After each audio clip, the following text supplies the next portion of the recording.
Hi there, I'm Professor Blackmore, and I want to welcome you back to my channel and to my series entitled The Hush Money Agreement That Just Won't Hush, wherein I will endeavor to break down all of the rigamarole surrounding the Donald Trump, Stormy Daniels, side chick, hush money criminal case in New York brought by Manhattan District Attorney, Brother Alvin Bragg. Did you two go out for dinner that night? No.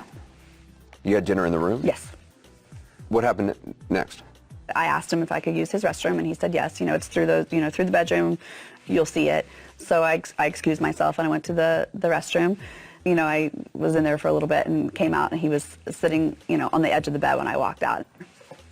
Perched. In addition to trying to straighten out all of this mess, I am going to show you some things about this case that you didn't know, that would kind of leave you asking yourself, how is Donald Trump accused of doing anything when it seems everything that was done by everybody other than Donald Trump? One thing I'd never understood is, there's a signature line on the contract for DD, which is Donald Trump's pseudonym. Why didn't he sign? Okay, so the bottom line is you have a contract between ECLLC and Stormy Daniels. So at the time when this was all going on, there may have been a situation where Michael could have brought it to him to sign. Michael chose to just allow ECLLC to be the party. That's why we have the and/or. And by the way, I know you've made up your own laws in this case. Wait, let me just get to this. And/or, by the way, has the same meaning in New York as it does in Wyoming, as it does in California. Okay, because you tried to school me on the California law, I actually researched, and guess what? The United States Supreme Court and cases in California all agree that and/or is either or. There's another provision in the contract, I believe it's section 8.6, which says the contract is not valid unless everybody signs. Doesn't that trump the and/or? It's not valid unless the parties sign. The parties to the contract are ECLLC and Stormy Daniels. And so, let's jump right in.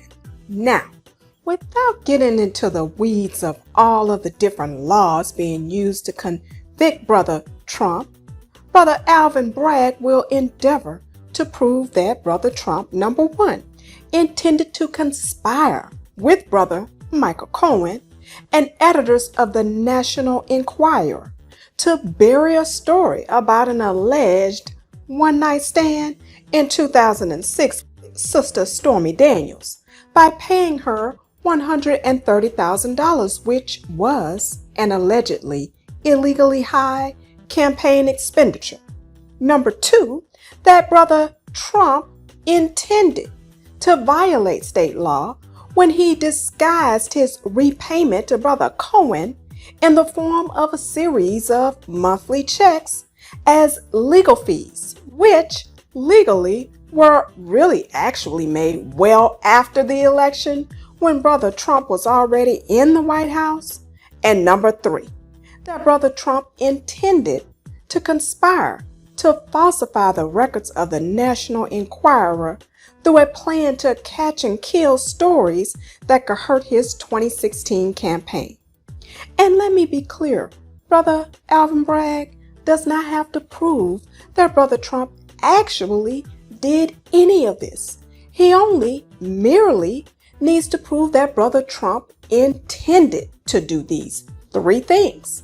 And proof of an intent to do any of these three things would be sufficient to satisfy the requirement of committing a violation of New York Law 17-152, which states, quote, any two or more persons who conspire to promote or prevent the election of any person to a public office by unlawful means, and which conspiracy is acted upon by one or more of the parties thereto, shall be guilty of a misdemeanor, end quote. Nevertheless, the charge becomes a felony, punishable by up to 4 years in prison if the records were falsified with the intent to commit or hide some other underlying crime, which are the three aforementioned crimes that I just previously described. So, let's start with number one, that Brother Trump, quote, intended to conspire with Brother Michael Cohen and editors of the National Enquirer to bury a story about an alleged 2006 one-night stand with Sister Stormy Daniels by paying her $130,000, which was an illegally high campaign expenditure. End quote. The Enquirer paid a Trump doorman $30,000 for a tale about the former president fathering an out-of-wedlock child, which turned out to be totally false. The Enquirer paid $150,000 to Karen McDougal, former Playboy playmate, to stay quiet about an alleged 10-month affair, which Trump denies, ostensibly for ghost-ridden fitness columns. Trump opposed the payment, saying such things always come out, but Pecker insisted. Yet the publisher said he balked at paying off Stormy Daniels because he didn't want the tabloid involved with a porn star. Another factor, perhaps, Pecker hadn't been reimbursed for the payment to Karen McDougal, so Michael Cohen had to give Stormy the $130,000. None of this is illegal, but it sets the stage for the alleged falsification of expense records to reimburse Cohen.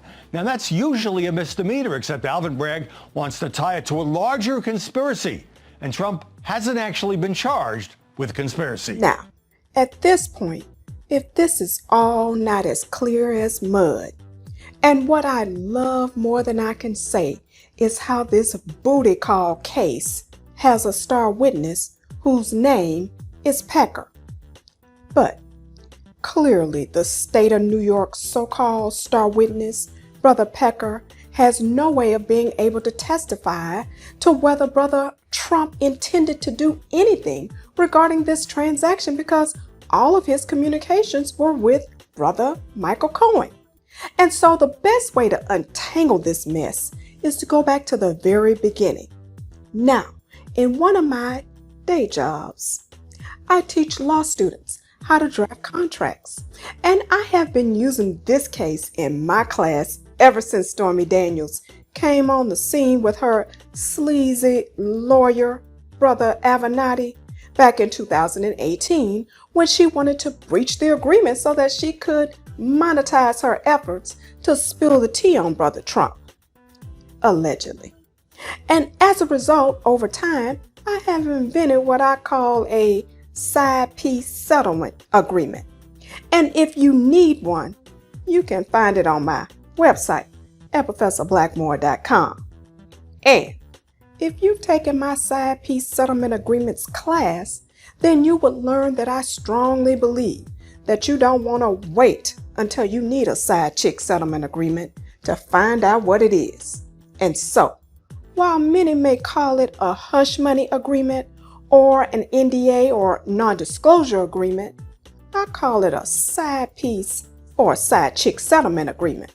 Because to do it the right way, you can't spill all of the tea, if you know what I mean, in the main agreement, because then the agreement itself will defeat the purpose for which it was created, which is to keep it all on the down low, if you know what I mean. And so, to do it right, you need a side agreement, or what some may call a side letter agreement, which is where you bury all of the bones about the side chick. And so, to be able to be successful in prosecuting Brother Trump, Brother Bragg will have to draw a straight line from things Brother Trump actually did or said to bring about the end result of what was accomplished by the transaction in an effort to prove beyond a reasonable doubt what his intention was for carrying out the steps of each part of the transaction in this tangled up web of deception that had to be carried out to bring about the conclusion of this entire mess. And quote, that Brother Trump intended to conspire with Brother Michael Cohen and editors of the National Enquirer to bury a story about an alleged 2006 one-night stand with Sister Stormy Daniels by paying her $130,000, which was an illegally high campaign expenditure. End quote. And so, let's refresh our memory about this alleged 2006 booty call. I mean, one night stand. Did you two go out for dinner that night? No. You had dinner in the room? Yes. What happened next? I asked him if I could use his restroom, and he said yes. It's through through the bedroom, you'll see it. So I excused myself and I went to the restroom. I was in there for a little bit and came out, and he was sitting, on the edge of the bed when I walked out, perched. And you had sex with him? Yes. Did you want to have sex with him? No. Now remember again, the only reason that Brother Michael Cohen had to devise a scheme to pay Sister Stormy is because Brother Pecker over there at the National Enquirer would not pay her because he was never reimbursed for paying Sister McDougal, and because Brother Pecker stated that the National Enquirer did not want to be involved in catching and killing a story involving a porn star. And so, after I show you how this mess was set up, I want you to ask yourself if you think Brother Trump was even smart enough to know how to put this mess together, let alone knowing the purpose of the end result of what he was doing it for, because as you will see, you can't draw a straight line between nothing in this transaction and Brother Trump. And it is doubtful that he could have had the intent to do it, because I wouldn't have even been able to think of doing any of this myself after over 20 years in the practice of law. But now that I know how to do it, let me just say, I am in the business of drafting side chick settlement agreements and their appurtenant transactions. But one thing I find that people are surprised to find out is that Brother Trump never signed the hush money agreement, and that the only two people who ever signed the agreement were Sister Stormy and Brother Michael Cohen. Although Brother Cohen now wants to make it seem like Brother Trump was read into all of this mess just because he now wants to see him in prison, I think anybody looking at this knows that Brother Trump does not know what the hell was going on here, and as such, could not have been able to be involved in a conspiracy to do it. And so, I'm going to show you the preamble of this side chick settlement agreement, which states that the agreement is made, quote, by and between EC, LLC, and or David Dennison, DD, on the one part, and Peggy Peterson, PP, on the other part. EC, LLC, DD, and PP are pseudonyms whose true identity will be acknowledged in a side letter agreement attached here too as Exhibit A, end quote. In other words, ladies and gentlemen of this courthouse jury, Peggy Peterson, PP, is Sister Stormy, and David Dennison, DD, is Brother Trump.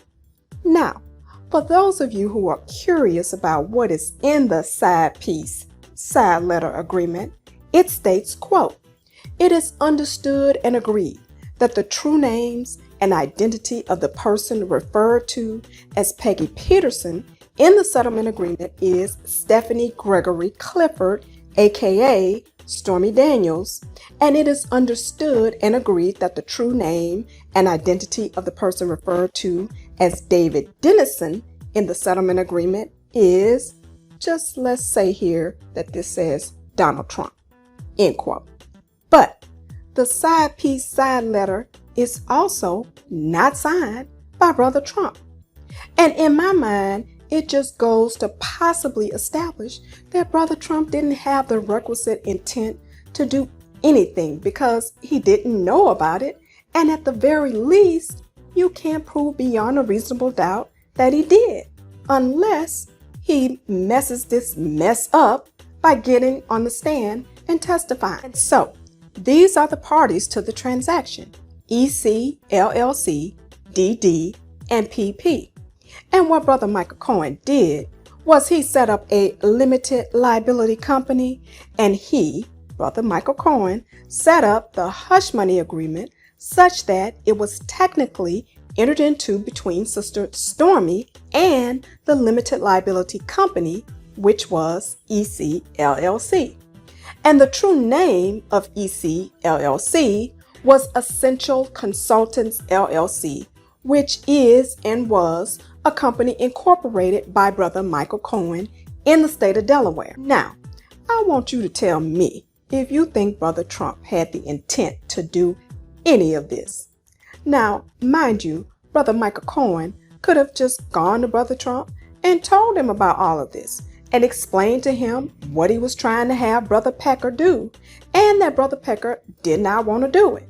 But because he wanted to be known as the fixer, he devised this wise scheme on his own.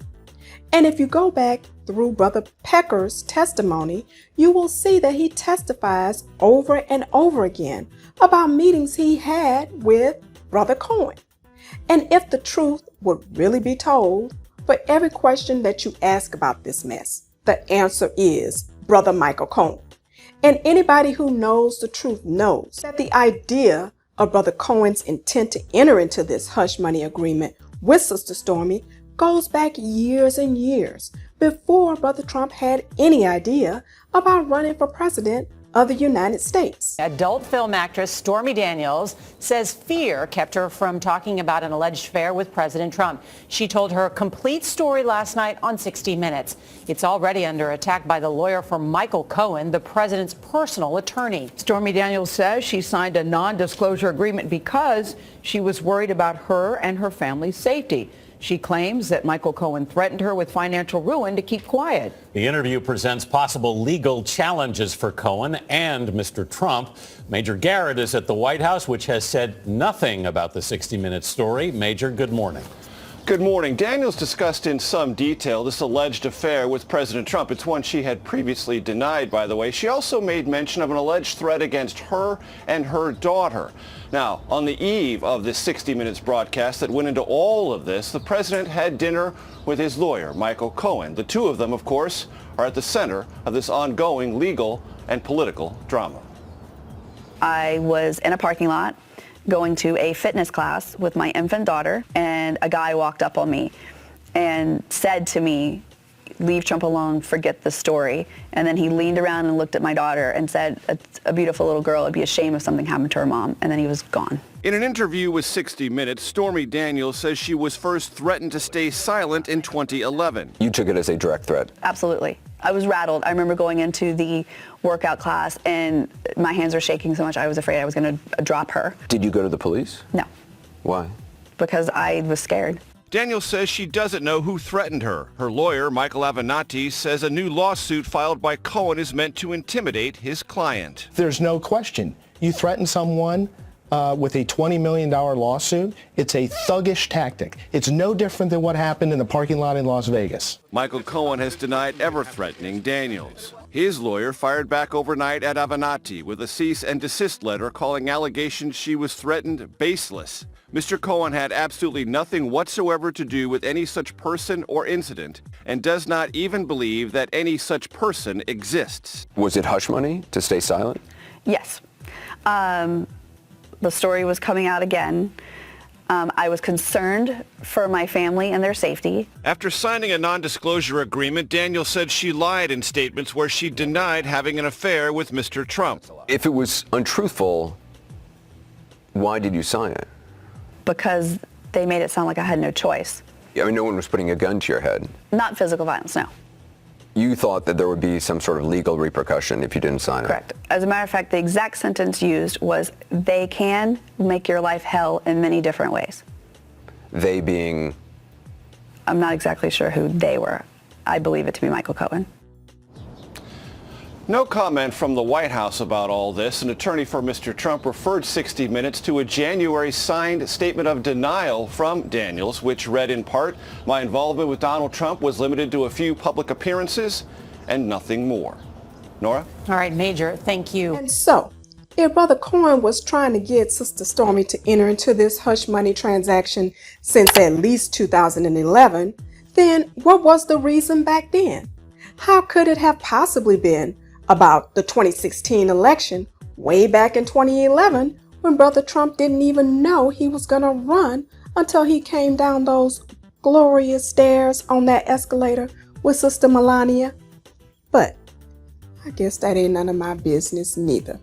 Now, the recitals of the agreement set forth in general the crux of the matter at issue, which was that, quote, prior to entering into this agreement, PP Sister Stormy, came into possession of certain confidential information pertaining to DD, Brother Trump, which includes but is not limited to information, certain still images and or text messages which were authored by or relate to Brother Trump.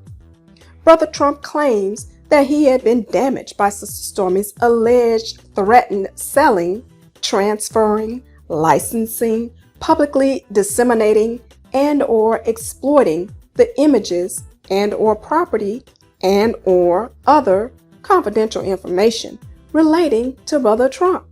End quote. Now, these are the terms of the settlement. Quote, EC LLC shall pay to Sister Stormy $130,000 wired into Sister Stormy's attorney's attorney-client trust account.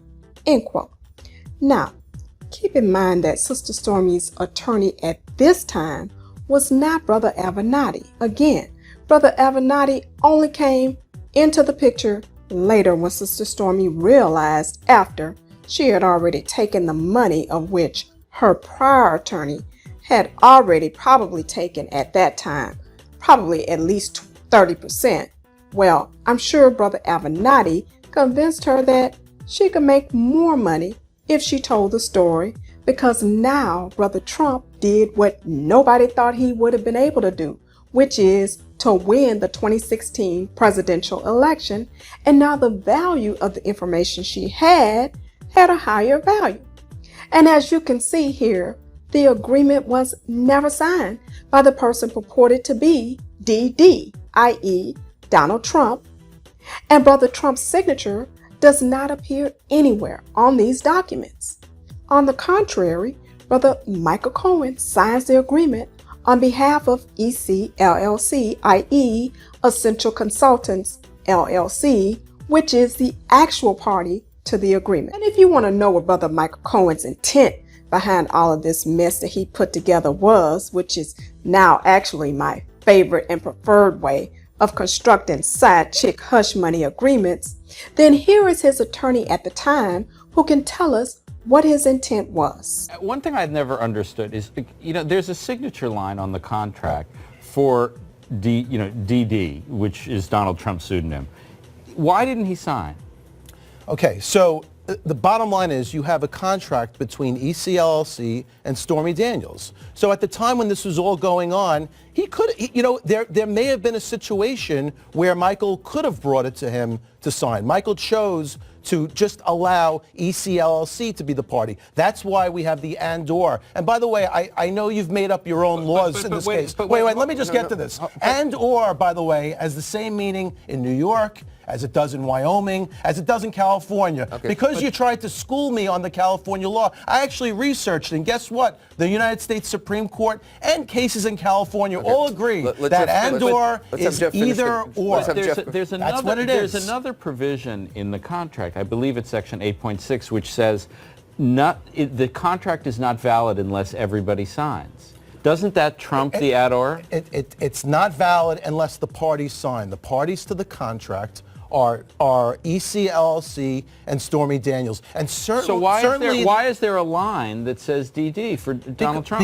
Because it for gave, no reason? It gave the option for Donald Trump to be a party to the contract. Instead, he's not a party. He's a third-party beneficiary. But couldn't he have, in terms of that third-party beneficiary, couldn't there have just been a contract between Stormy Daniels and the Limited Liability Corporation that benefited Mr. Trump? And that's exactly what this is. So why have a third line there at all? Because it gave the option. Why did they need that option? Because Michael wanted to have the option. That's why he purposely did it. This was a carefully drafted contract with a rock-solid arbitration But why did he clause. want to have that option? I just don't, from a legal standpoint, I don't understand why. Because when you're in the middle of all this, you want to have the option. He wanted to give himself the option. He chose not to exercise the option. Trump wanted to give himself the option? Michael Cohen wanted to give himself the option as the agent of EC. And what do you make of this letter that Michael Cohen sent saying this was a dispute between President Trump and Stormy Daniels? It's a February letter, and guess what? This is see, he doesn't like to include the timelines. It's after. He did, he pointed out. Yeah, but it's after he sued Donald Trump. So now he brought Donald Trump into the action. That's not true. In fact, that's the whole point. In fact, that's the whole point behind all this. Okay. I mean, you have to ask yourself, what is the end game here? So it's not about money, right? Let me ask you a question about one of the broader points in this case, which is Michael Cohen's claim that he paid out of his own money, out of his home equity line, the money in this case. Have you ever heard of a lawyer paying a judgment or a settlement on behalf of a client out of his own money? No, but this is not a normal attorney-client relationship. This is much more than an attorney-client relationship. So first of all, there's nothing illegal about it. I understand. I never said there's anything illegal about it. If you understand the relationship here, you would understand that it would be completely reasonable for Michael Cohen to pay that. Let me be reasonable. Donald Trump is, according to him, a billionaire. Michael Cohen has to go into a home equity line to pay $130,000. That sounds reasonable to you? Under the circumstances, under the set of circumstances that they're involved in, it's completely reasonable. And I still haven't gotten an answer to the lie detector You're saying it had that nothing. he made such a big deal. You're saying it had absolutely nothing to do with the campaign. That it was just a coincidence that this was in 11 days. This is when the presidential settlement election? took place. The law is pretty clear on this. Okay, if the bottom line is if it's for reputation, business, family, to protect those things. Right. Then, but that could have been done in 2007, 2008, 2009, 2010. I mean, it could have been done in all those but years. This is when legal blackmail took place. What's this is legal extortion. It's legal extortion when somebody comes to a CEO or a famous person, they try to extract money from them. This is when it all takes place. So we call it hush money here, right? So you're saying Stormy Daniels was trying to extort money from Michael Cohen? Of course, that's what you do from a 12-year, when you had sex. So who had She's claiming contact? She had sex 12 years ago. Who had contact with Michael Cohen from Stormy Daniels' camp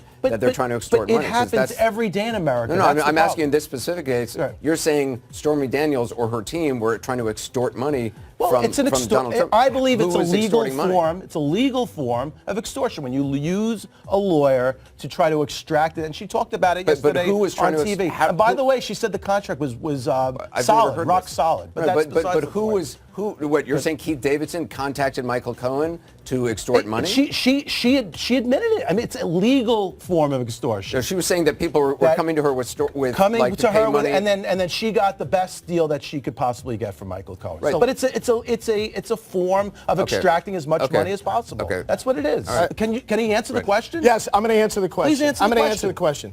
In 2011, In Touch magazine asked my client to sit for a lie detector test with a licensed polygraph examiner in the state of Nevada who does this every day. She went to the office, she sat down, the polygraph examination was administered, and she passed. So look, to the extent that you have a problem with the polygraph examiner, file a complaint with the state of Nevada. I don't care about your polygraph. I'm not filing examination. You're the one who paid $25,000. You're the one who paid $25,000 for a ridiculous polygraph test that makes no sense. David Schwartz, Michael Avenatti, Jeff Dubin. Now, Sister Stormy, if you're so scared back in 2011 and you're not trying to extort money out of Brother Trump, even way back then why are you doing an interview, taking a lie detector test with In Touch magazine?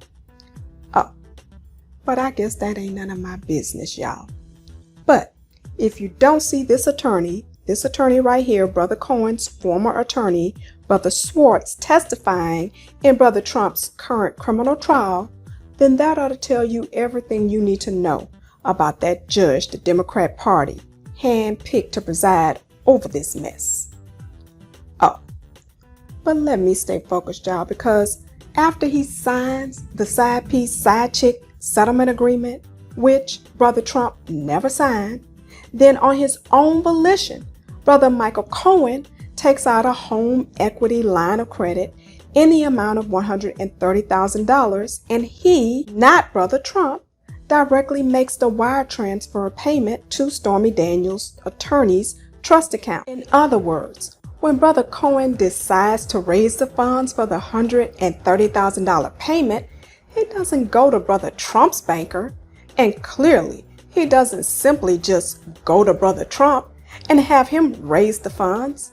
He goes to his own banker, Gary Farrow, at Republic Bank, who assists him in taking out a home equity line of credit.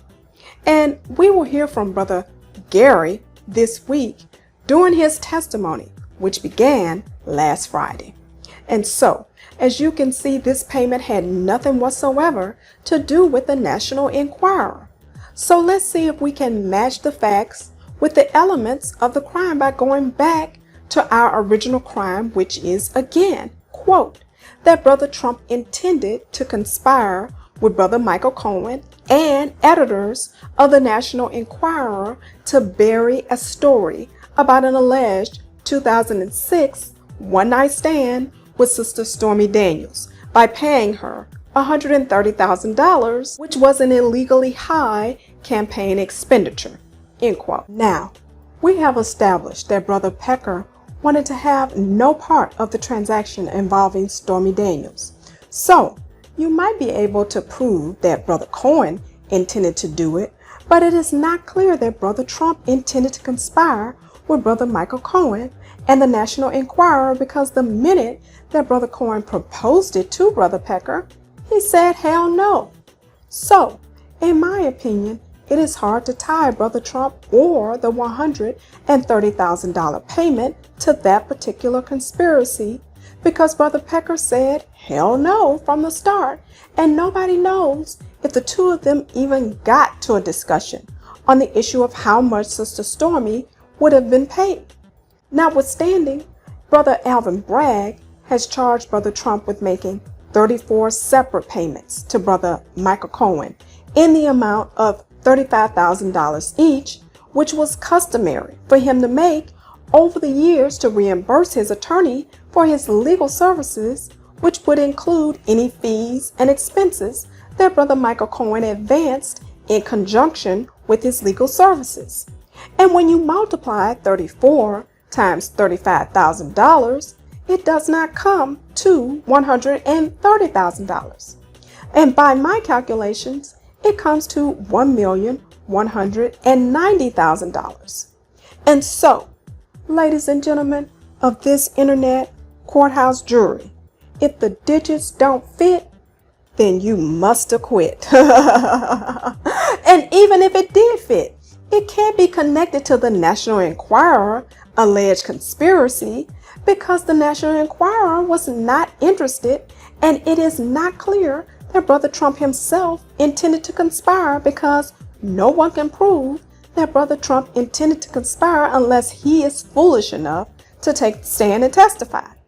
And when it was all said and done, Sister Stormy was ultimately ordered to pay Brother Trump.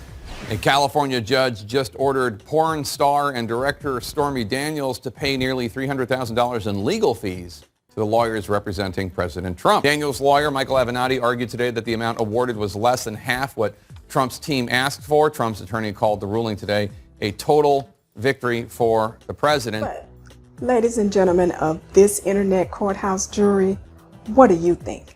I mean, do you think Brother D.A. Alvin Bragg will be able to prove beyond a reasonable doubt that Brother Trump intended to do anything having to do with Brother Cohen's trickery in his own unilateral efforts to elevate his fixer resume by devising this side chick hush money transaction to cover up a booty call? I mean, really, should anybody spend time in jail over a booty call? Please let me know what you think by leaving your comments in the comments section below. And I hope you'll also give me a big thumbs up. And I hope you'll also consider donating to this video and my entire channel ministry by donating to the ProfessorBlackmore.com Cash App. And I hope you'll also subscribe to my YouTube channel and set your notifications so you'll be able to be notified whenever I come back with more hot tea from the church house, the courthouse, the White House, and everywhere else, honey child. And please also follow me on TikTok and Instagram.